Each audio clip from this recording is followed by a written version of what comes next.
dans la complexité de la maladie, il y a effectivement ces symptômes. Il y a aussi parfois au premier plan les symptômes cognitifs, vous l'avez dit tout à l'heure, des gens qui vont se plaindre, alors soit de troubles peut-être de l'attention, de la mémoire, mais il y a aussi des symptômes qui parfois attirent l'attention presque psychiatriques, qui peuvent être d'authentiques dépressions par exemple, ou des choses comme ça. C'est fréquent ou il y a toujours eu la douleur avant?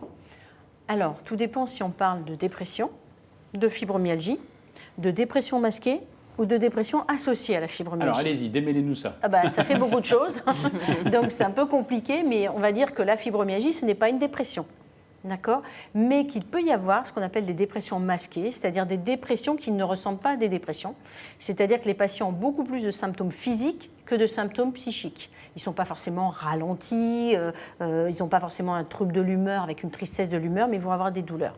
Mais ça, ce n'est pas la fibromyalgie, c'est encore autre chose. D'accord.